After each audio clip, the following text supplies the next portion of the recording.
Hi. So today I'm going to talk about a question someone asked me, which is how secretive is quant finance, right? If you work as a quant, do you have to keep everything secret, right? You cannot talk to anyone, not even your friends and family members, about your work and all of that, right? So there's a perception about it. So how true is that, right? Well, there's some truth in it. It depends on where you work, but I'm going to tell you as to how much of that is true. And, so no matter where you work in the field of finance, you can't disclose everything to everyone, right? You have clients' information, right? You can't just go and talk about that to your friends and family members. You cannot recommend, let's say, buying stocks or buying any financial product based on the information that you have, the you have access to, right? And when you work at a financial organization, right, you have access to all kinds of information which may not always be publicly available, right? If you use that either for trading purpose or for investment purpose for yourself or your friends and family members, then I know that's illegal, and you could even be jailed for that, right? So it's nothing. It's not an exception just for the quant roles. Any role within finance requires that sort of secrecy. Having said that, I'm going to talk about there are a few areas where quants need to be very very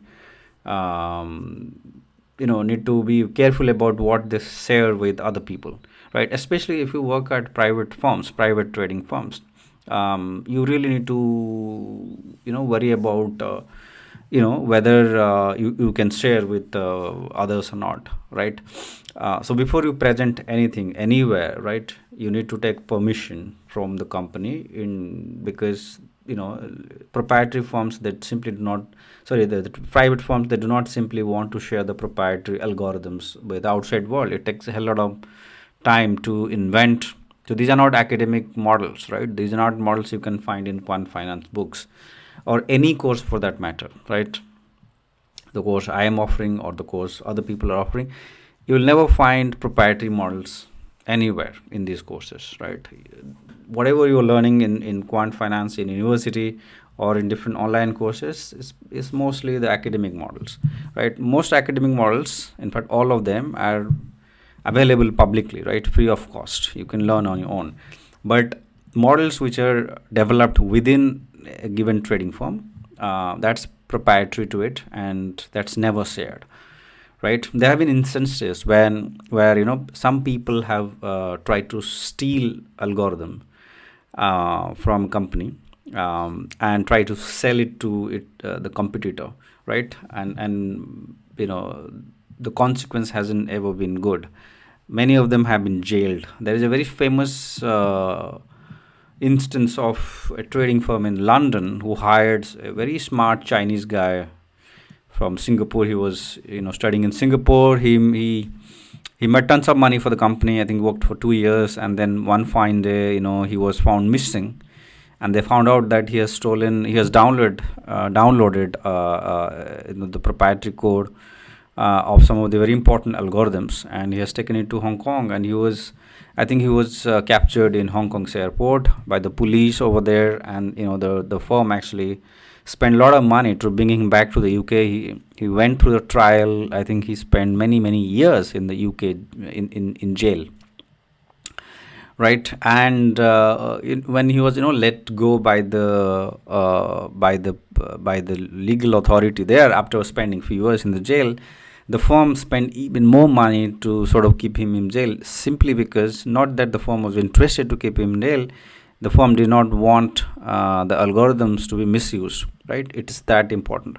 But it's obviously not with all companies, right? In many places, even as a quant, you won't have access to any algorithms, right? You will be supporting the investment managers, but you won't take the decisions on behalf of them.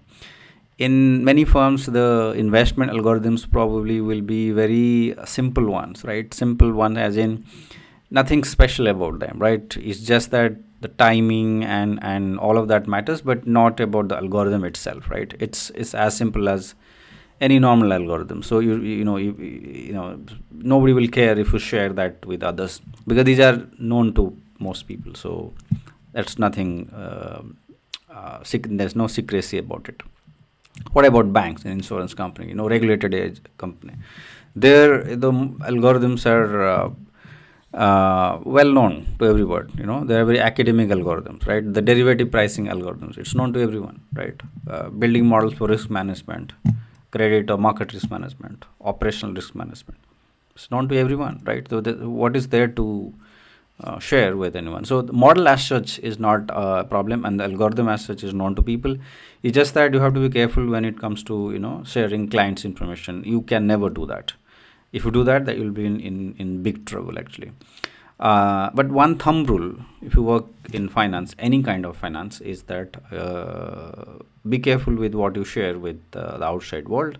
It can bring you trouble. And never ever share anything, any personal information with the outside world, right? Clients' information, things which are not publicly available. Never do that. And also, it's important to keep in mind that if you think that there's a conflict of interest, it's good to disclose that. Before you get caught and all. And there have been instances when people haven't done that and they were in trouble, right? So in long term, it becomes a problem, right? There have been instances when two trading firms fighting legal case because the poaching, right? Some firms poach people from other firms, and they steal the algorithm, they use the same sort of techniques over there, and that becomes a problem. And then the firms actually go for legal battle sometimes. More recently, it has happened in the US. I think some regulation as such, right? In the field of finance, there's something called garden leave. I think it's also there in other companies. Like once you put your paper, you will not have access to your systems or servers and in all the code base and all that. You will not be able to access that. Automatically, you will lose all the accesses the moment you put your paper you resign from your job. And then the notice period, right? 2 months notice period, or maybe 1 month in some places, 3 months. You have to then just take leave, do nothing, right? In some cases, there is also a cooling off period. That means once you leave one company, you simply cannot start right away in another company, right? And that happens even for quants, by the way, right? I have seen that happening, right? You have a cooling off period of 2-3 months, 4 months, 5 months also, where you cannot directly go and join another company. You have to wait for a couple of months before you join another company. So that has happened to many people. And that's good for the industry in my view, because the poaching happens, especially in private trading firms, private wealth management firms, hedge funds, these places. Not so much in banks and all, where there's a huge fight among these companies to get the best talent. And who is the best talent? It is known, right? This is one industry where who is the best trader, who makes the biggest money or highest money for the company, for the firm. It is well known within the industry. So everybody wants to get that guy, right? And that that becomes a problem, and hence you have these rules in place, right? To answer the question, yes, it is one industry where you have to be more careful about sharing things. Unlike in other industry where I see people from tech industries sharing everything they do in their day-to-day work on LinkedIn, on various places. That's not something you can do when you work in the field of finance, right? There are limitations to it. Of course, the academic things you can do. There's nothing wrong with that, right?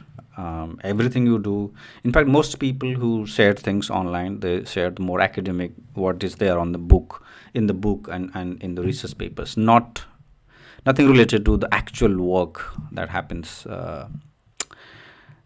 in the real world. I think too much of detail could put you in trouble. Okay, so that's something I want to share. If you are an aspiring quant or aspiring finance guy, you need to be mindful of that, right? And keep that in mind. It will help you in the long run. Thanks, guys.